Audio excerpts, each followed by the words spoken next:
Meu nome é Leandro Garcia e eu vou conversar com vocês sobre a primeira avaliação que vocês farão com o paciente de vocês, né, a avaliação do exame das funções psíquicas.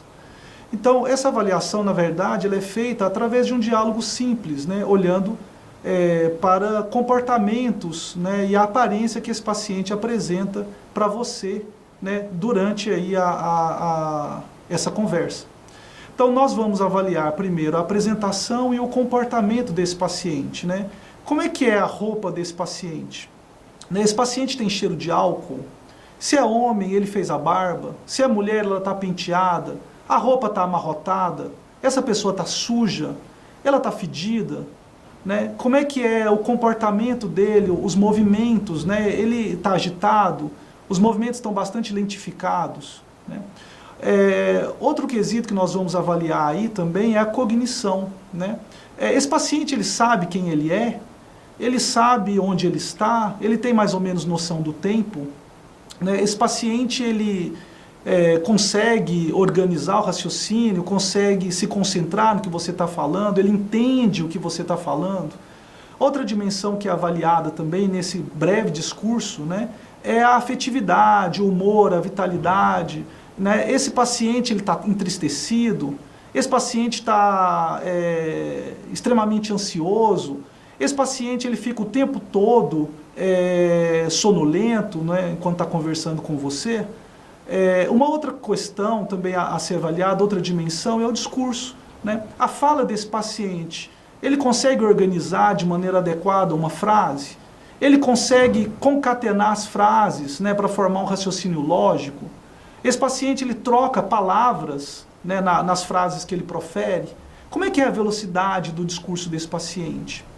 Outra dimensão também a ser avaliada é o conteúdo e o pensamento, né, desse discurso que você está tendo aí com o paciente, né?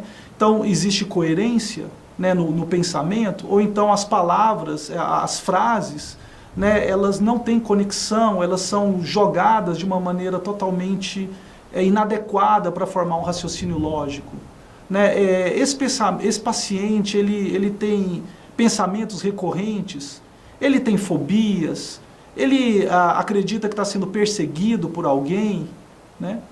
Outra dimensão que é avaliada é a sensopercepção, né? Esse paciente, ele tem ilusões, né? Esse paciente tem alucinações, né? E por fim, como é que é o juízo e a autocrítica desse paciente? Né? Algumas perguntas que podem ser realizadas, né, que podem ser interessantes, por exemplo, você acha que tem uma doença física, mental ou nervosa? Ou, por exemplo, você acha que pode estar precisando de tratamento? Como é que é o juízo, né, desse paciente? Como é que ele se enxerga, né, como paciente na unidade básica?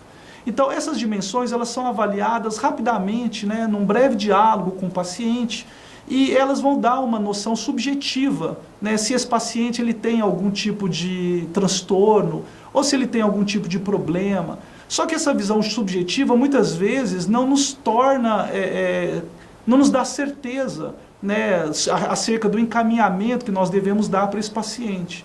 É aí que aparecem os testes de rastreio que são colocados lá no cartão Babel.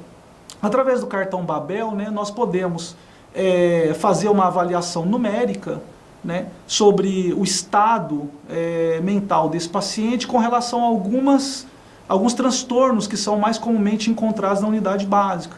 E através da soma de pontuações nesses testes de rastreio, nós podemos ter uma noção sobre o que nós devemos fazer com esse paciente.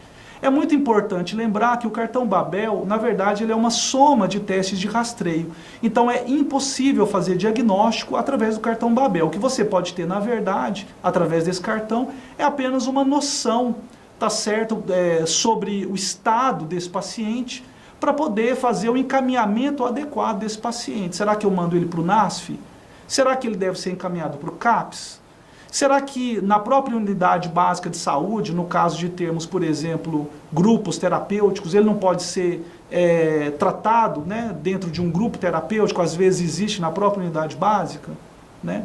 Então, essa é a real necessidade aí do uso dos cartões. Eles vão nos dar um suporte numérico, né, mais objetivo, para a gente poder manejar esse paciente de maneira adequada.